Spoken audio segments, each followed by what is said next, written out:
टोंक के समरावता में विधानसभा उपचुनाव के दौरान उपद्रव का मामला सामने आया था, जिसमें 38 आरोपियों को अब राजस्थान हाईकोर्ट से राहत मिल गई है। राजस्थान हाईकोर्ट से 38 आरोपियों को जमानत मिल गई। जानकारी के अनुसार आपको बता दें, 13 नवंबर 2024 को एसडीएम और निर्दलीय प्रत्याशी नरेश मीणा के बीच में विवाद हुआ था और विवाद के बाद शुरू हुए उपद्रव में पुलिस ने गिरफ्तारी की थी। जस्टिस प्रवीर भटनागर की एकल पीठ ने जमानत याचिका को मंजूर कर लिया है और याचिकाकर्ता की ओर से advocate Mahendra Shandilya, Rajendra Singh Tanwar, advocate doctor Mahesh Sharma और कपिल गुप्ता ने पैरवी की और 14 नवंबर को टोंक के नगर फोर्ट थाने में मामला दर्ज हुआ।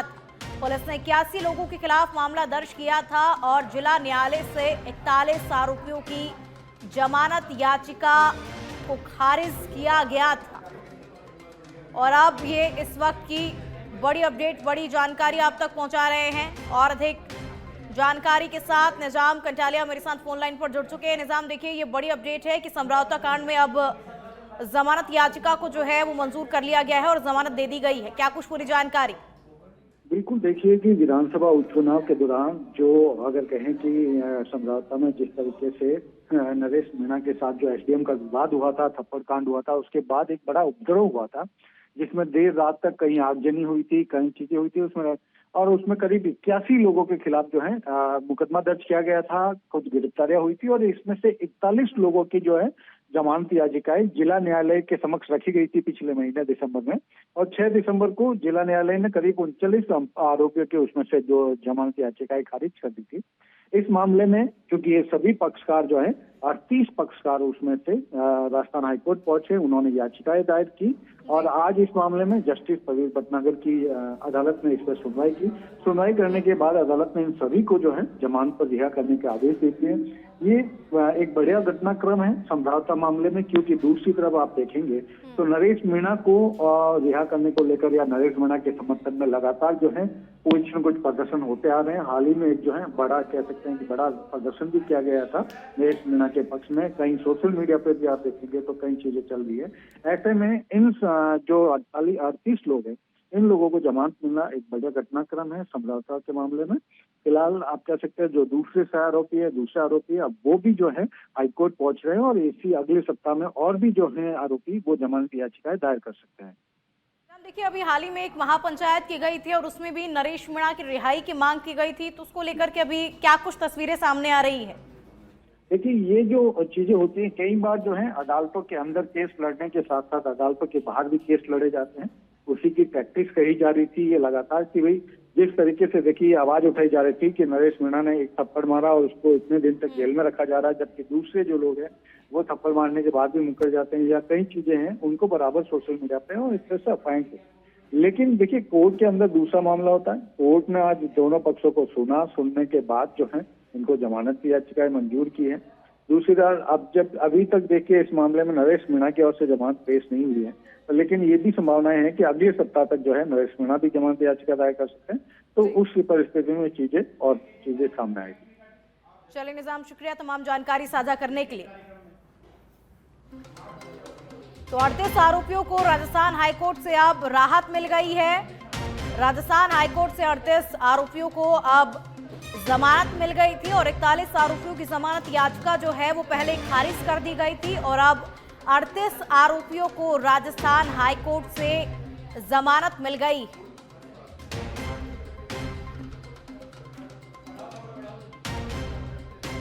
मुख्यमंत्री भजनलाल शर्मा ने अधिकारियों की अहम बैठक ली। सांगनेर विधानसभा की आधारभूत सुविधाओं को लेकर के ये बैठक ली गई। पानी, बिजली, सड़क सहित कई मुद्दों पर इस बैठक में चर्चा हुई। यूडीएच आदि विभागों से संबंधित सुविधाएं उपलब्ध कराने के लिए ये बैठक हुई। तो मुख्यमंत्री भजनलाल शर्मा ने अधिकारियों की बैठक ली। सांगनेर विधानसभा की आधारभूत सुविधाओं को लेकर के ये बैठक हुई और देखिए कई मायनों में ये बैठक महत्वपूर्ण मानी जा रही है, क्योंकि मुख्यमंत्री भजनलाल शर्मा ने सभी सुविधाओं को मुहैया कराने के लिए भी बैठक ली और जिन चीज़ों की कमी है उनको लेकर के भी उन्होंने दिशा निर्देश दिए। तो पानी, बिजली, सड़क सहित कई मुद्दों पर इस बैठक में चर्चा हुई।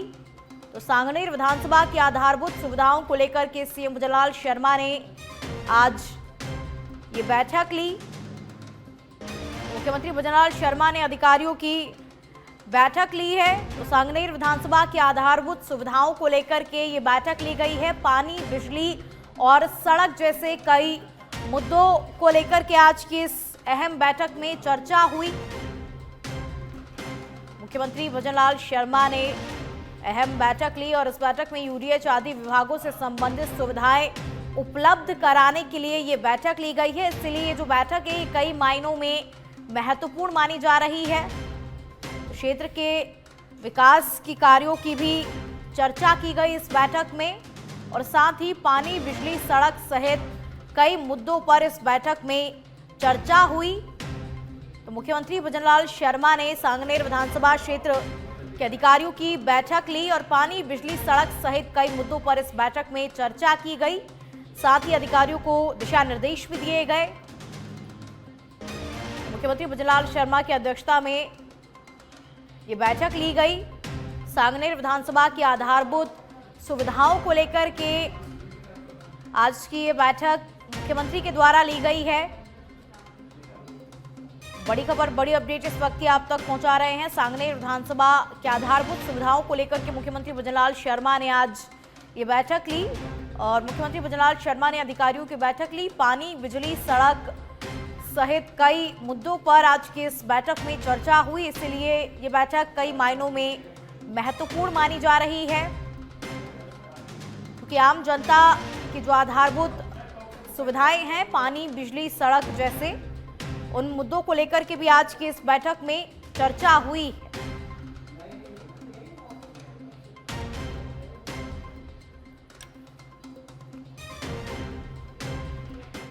टोंक के निवाई के बरौनी थाना क्षेत्र के NH 52 पर स्थित गांव पहाड़ी के समीप गोकशी का मामला सामने आया है और सूचना के बाद बरौनी थाना अधिकारी मानवेंद्र सिंह मौके पर पहुंचे और आसपास से साक्ष्य जुटाए। इस मामले में पुलिस ने कार्रवाई करते हुए 2 लोगों को हिरासत में लिया है और थाना अधिकारी मानवेंद्र सिंह ने बताया कि अन्य आरोपियों की तलाश के लिए टीम गठित कर दी गई है और जल्द ही अन्य आरोपियों को गिरफ्तार कर लिया जाएगा। ये घटना 31 दिसंबर की रात की बताई जा रही है। मौके पर एफएसएल टीम पहुंची और घटनास्थल से साक्ष्य जुटाए। मामले में निवाई गौ सेवा दल के कार्यकर्ताओं ने भाजपा युवा मोर्चा जिला अध्यक्ष नरेंद्र जयसिंहपुरा के नेतृत्व में टोंक घंटाघर पर प्रदर्शन किया और अपराधियों की शीघ्र गिरफ्तारी की मांग की। इस दौरान भारी संख्या में पुलिस बल भी तैनात रहा।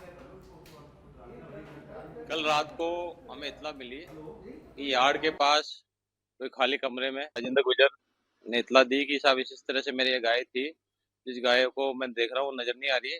तो वहाँ सर्च किया गया तो उनके वहाँ रात को 31 तारीख की रात को वैन आई थी। उस वैन में 2-3 व्यक्ति थे जो उतरे थे। वहाँ पे उतर के उनकी गाय बाद में नजर नहीं आई। तो हमने मौके पे जाके देखा, वहाँ खून के छींटे वगैरह पड़े थे। तो वैन के नंबरों के आधार पर हमने वैन मालिक को उठाया, उसके साथ जो व्यक्ति इसके द्वारा अवगत कराए गए उन लोगों को उठाया है। उन लोगों के खिलाफ कार्रवाई चल रही है, पूछताछ चल रही है। अंग्रेजी नया साल मनाने के नाम पर इन्होंने गाय माता को काटी और गाय को खाई और उस गाय के जो गोमांस को ललवाड़ी गांव के लोग लेके गए। जो ललवाड़ी गांव के लोग जो 1 साल पहले जिन्होंने गाय काटी पूरे गांव में जन्माष्टमी में गाय खाई, वही लोग ये घटना को अंजाम दिया है।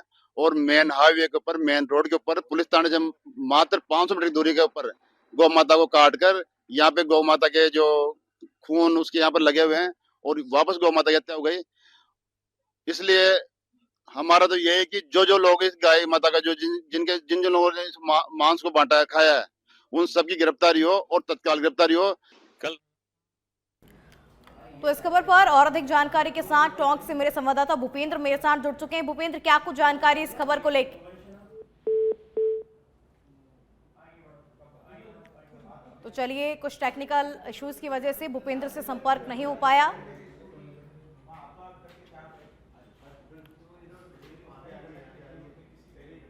भीलवाड़ा के गुलाबपुरा से खबर अब आपको बता देते हैं। वंदे भारत ट्रेन से गौवंश टकराया है और 10 मिनट तक वंदे भारत ट्रेन जो है वो खड़ी रही। गुलाबपुरा रेलवे अंडर ब्रिज का ये पूरा मामला इस वक्त आपको बता रहे हैं। कड़ी मशक्कत से मृत गौवंश को बाहर निकाला गया। तो वंदे भारत ट्रेन से गौवंश टकराया और कड़ी मशक्कत के बाद मृत गौवंश को बाहर निकाला गया और 10 मिनट तक वंदे भारत ट्रेन जो है वो खड़ी रही। गुलाबपुरा रेलवे अंडर ब्रिज का ये पूरा मामला आपको बता रहे हैं।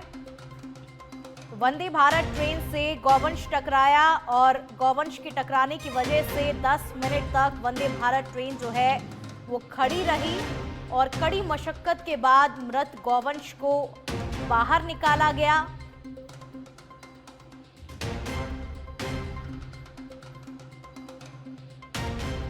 देखिए 10 मिनट तक वंदे भारत ट्रेन जो है वो खड़ी रही। वंदे भारत ट्रेन से गौवंश टकराया और कड़ी मशक्कत के बाद में मृत गौवंश को बाहर निकाला गया। गुलाबपुरा रेलवे अंडरपास का ये पूरा मामला आपको बता रहे हैं।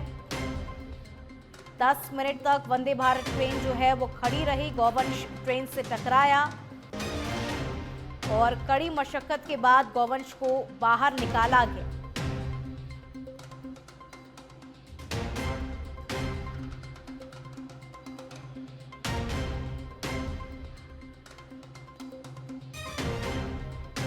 गुलाबपुरा रेलवे अंडर ब्रिज का ये पूरा मामला। राइजिंग राजस्थान ग्लोबल समिट 2024 का बहुत ही भव्य कार्यक्रम हुआ था और राइजिंग राजस्थान के तहत हुए एमओयू को लेकर के समीक्षा बैठक ली जाएगी। 6 जनवरी को सीएमओ में समीक्षा बैठक प्रस्तावित है। मुख्यमंत्री भजनलाल शर्मा जो हैं वो समीक्षा बैठक लेंगे। 1000 करोड़ से अधिक के एमओयू की समीक्षा की जाएगी। सभी विभागों के सचिव, जिला कलेक्टर और संभागीय आयुक्त जो हैं वो वीसी से शामिल होंगे। जयपुर से बड़ी खबर आपको बता देते हैं। जयपुर में पुलिस पर भाजपा विधायक गोपाल शर्मा जो हैं वो भड़क गए हैं। उन्होंने कहा कि राजस्थान पुलिस एकेडमी की विस्तारवादी नीति जो है वो नहीं चलेगी। 50 वर्षों से बसे निगम के पट्टा धारक मकानों को तोड़ने की कार्रवाई से लोगों में आक्रोश है और द्रव्यवती नदी के मूल स्वरूप को बिगाड़कर छोटे नाले में बदलने का कुत्सित प्रयास किया जा रहा है। लोगों के साथ सिविल लाइंस विधायक जो हैं बुलडोजर कार्रवाई का विरोध कर रहे हैं। तो बुलडोजर कार्रवाई का विरोध करने के लिए विधायक गोपाल शर्मा लोगों के साथ उतरे। राजस्थान विधानसभा अध्यक्ष वासुदेव देवनानी ने विधानसभा के चतुर्थ श्रेणी कर्मचारी गोपाल सिंह के निवास पर पहुंचे और देवनानी ने शोक सभा में सिंह के चित्र पर पुष्प अर्पित कर श्रद्धांजलि दी और शोक संतप्त परिजनों को उन्होंने ढांढस बंधाया।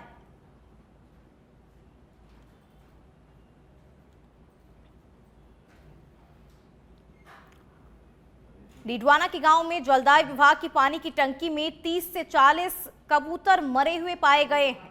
ग्रामीणों का आरोप है कि पिछले कई दिनों से कबूतर टंकी में मरे हुए पड़े थे, जिसकी वजह से कई दिनों से दूषित और बदबूदार पानी का सप्लाई किया जा रहा था, जिससे गांव के कई लोग बीमार भी हो गए थे। इस दौरान लोगों ने जलदाय विभाग के अधिकारियों को सूचित किया था, लेकिन इसके बावजूद विभाग का कोई अधिकारी और कर्मचारी मौके पर नहीं पहुंचा, जिस पर मजबूरन गांव के युवाओं ने जब टंकी पर जाकर देखा तो पानी में करीब 35 कबूतर जो है वो मृत पाए गए, जिस पर ग्रामीणों ने दूषित पानी की सप्लाई करने वालों और लापरवाही बरतने वाले कार्मिकों के खिलाफ सख्त कार्रवाई की अब मांग की है। वहीं टंकी की सफाई करवाकर शुद्ध पेयजल की आपूर्ति करवाने की भी मांग की गई है।